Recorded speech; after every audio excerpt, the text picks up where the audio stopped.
Hi guys, and thanks for tuning in. I am 𝐾𝐞 and I'm happy to have you all here. Today, we want to talk about building and defending in pursuit of your vision. So in episode 7, we were able to discuss your personal development goal and focusing on yourself and building so that you can get the skills, training, and tools needed so that you can accomplish your vision. In today's episode, you want to focus on not just building yourself, but the continuous building and defending that becomes necessary in completing and achieving that vision of yours. So, Ecclesiastes chapter 3 verse 1 says, "To everything there is a season, a time for every purpose under heaven." Verse 3 also says, "A time to break down and a time to build up."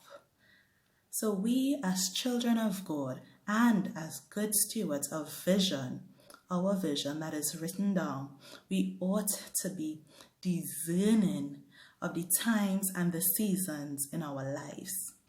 We are moving from the what is, our present, to the what can be, our future. And it is a process. It is a process of building and strengthening. Building yourself so that you can handle properly your tomorrow, what is to come. So preparation is key. You also building and strengthening your faith muscles and your belief systems so you can accomplish your vision. It's also a time of breaking down old mindsets, or we could even joke and say breaking down old wineskin so that God could pour out new wine, new anointing, and new purpose and rations upon us. Yes, we need to also be renewing our mind, breaking off the old so that we can accomplish the new that God has in store for us. So, in the book of Nehemiah was a person who had a very, very comfortable job. He was in the king's palace after all. And he was away from the distress and the reproach of his homeland, Jerusalem. But one day in the palace, he was informed of the distress in Jerusalem, that the walls were broken down and its gates were burnt with fire. This would have bothered him greatly, and he started to pray about it. And guess what? He was given a vision from God to go and rebuild the walls of Jerusalem. And he was not just given a vision, he was also given favor with his employer, who would have even done stuff on his behalf, write letters, help get resources and tools that he would have needed to accomplish this task, and to give him favor to go about getting what he needed to get. Now, this is very significant. And we might want to know, why are walls so significant? Walls can represent a barrier. It also denotes ownership, which parts you own, which parts you don't. And walls were very significant back then because it was a way that they could have defended their people against the attacks and the intrusion of enemies, the unknown. And today, we can link it in terms of the walls that we need to build or rebuild, as our present standards or our belief systems. Standards would be what you would allow or disallow or even tolerate. It would vary from person to person. Or it could be our belief system, whether we believe in our vision and believe that it would come to pass. So although Nehemiah was given extreme favor, and like Habakkuk 2 verse 2, he was able to apply this principle, and that principle was writing the vision so that those that see it can run with it. So he would have clearly defined his vision, and then he would have shared it with others who then became on board and was able to help him accomplish that goal, that vision of rebuilding the walls of Jeremiah. He was able to get people that was willing to run with him and to help him build and restore the walls of Jerusalem. So although the vision was broken down into well-defined goals that they had envisioned, that they had planned, that they had committed to achieve, there were others who were aware of the plan and the vision.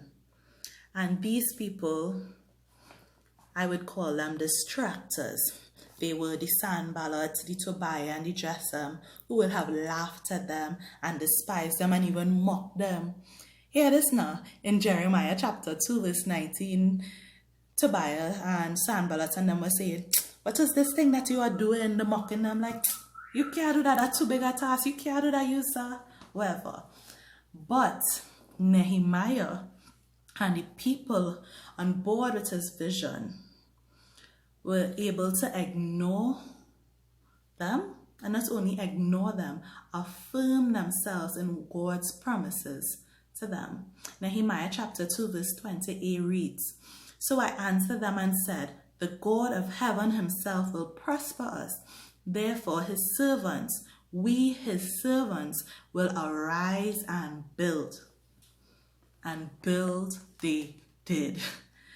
It was well planned and organized, and everyone knew their purpose, everyone knew their function, and everyone had a section of the wall to complete.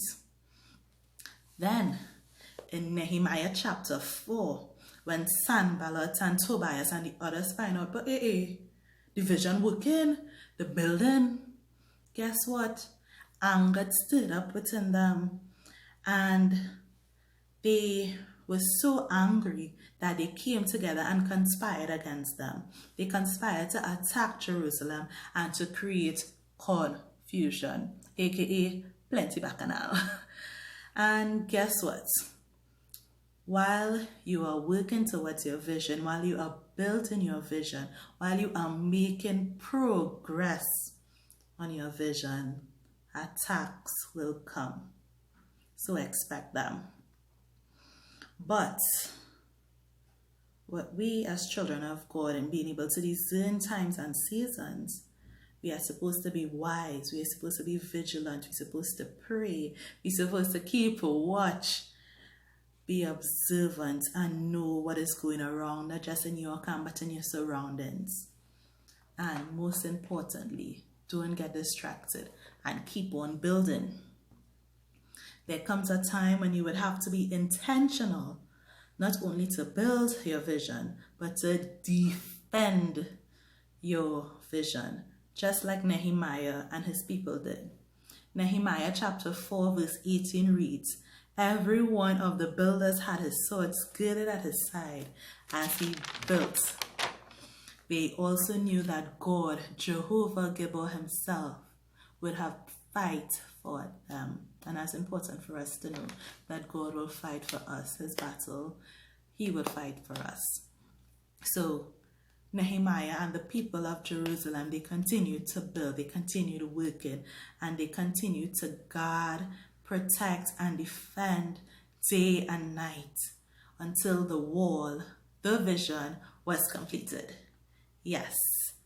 So today I just want to encourage you, each and every one of you, to continue building and to continue defending your vision until it comes to completion. Watch, pray, and intercede. Have people in your life that would watch with you, that would pray with you, people that would build with you, and people that would fight for you, with you, and not against you. You need to remember that no man is an island, and your vision is never ever for yourself. It's always for a community, it's always for a bigger purpose more than you. And you would need workmen, and you will need soldiers to fight.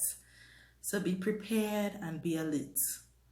Know that the seasons that you are in and the seasons that are yet to come, season change, nothing lasts forever.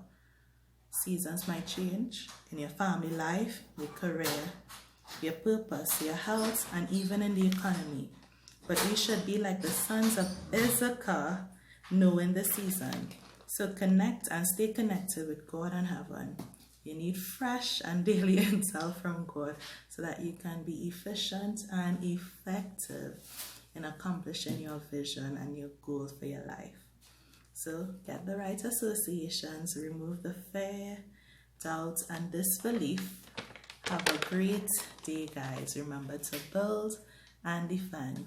Thanks for tuning into episode 8 of Writing the Vision so that you can accomplish your goals.